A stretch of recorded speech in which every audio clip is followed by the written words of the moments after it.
Right, well, for our presentation, so let's start with the early life of Sir Harold. Sure, why don't you begin with describing the type of boy he was, especially his passion for collecting things? That's right, he had his own little museum, and I think it's unusual for children to develop their own values and not join in their parents' hobbies. I'm thinking of how Harold would go hunting with his dad, for example.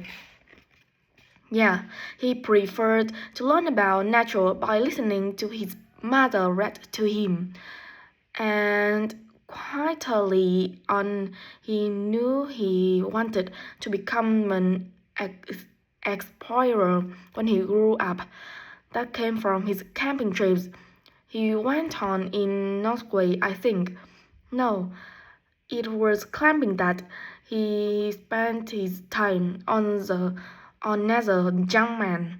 Oh right, after university, he married a and together they decided to experience living on a small island to find out how harsh weather conditions shaped people's lifestyles. As part of their preparation before they left home, they learned basic survival skills like building a shelter. I guess they needed that knowledge in order to live wide in a remote location with few inhabitants, cut up by the sea, which is what they were aiming to do. An important part of your talk should be the radical theory held formed from examining mysterious ancient carvings that he happened to find on the island. I think you should finish with that. All right, Victor. So after your part, I talk about her Harold Adler's life, continuing from the theory he had about Polynesian migration. Up until that time, of course, academics had believed that humans first migrated to the islands in Polynesia from Asia in the west. Yes, they thought that travel from the east was impossible because of the huge, empty stretch of ocean that lies between the islands and the nearest inhabited land. Yes, but Theodore spent his studying to the cloud movements, ocean currents, and wind patterns to find if it was actually possible. And another argument was that there was no tradition of large shipbuilding in the communities lying to the east of Polynesia, but Harold knew they made lots of coastal voyage in locally built canoes.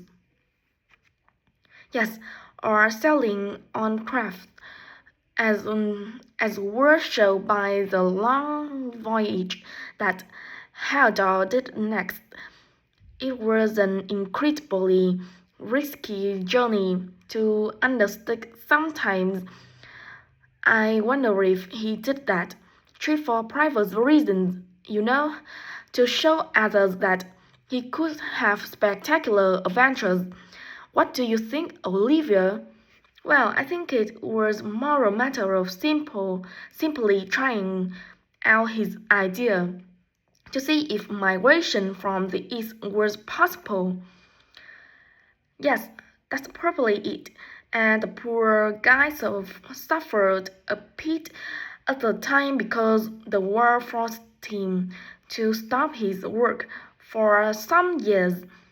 Yes, when he got started again and planned his epic voyage, do you think? Do you think it was important to him that he achieved it before annoying anyone else did? I haven't read anywhere that has his motivation.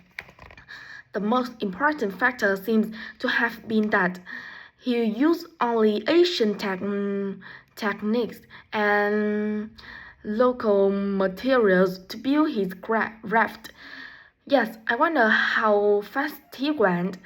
Well, I took them 19 days from South America to the Pacific Island. And after that, Haldor went to Easter Island, didn't he? We should mention the purpose of that trip. I think he sailed there in a boat made out of breeze. No, that was later on in Epic, Oliver. Oh, yes, right.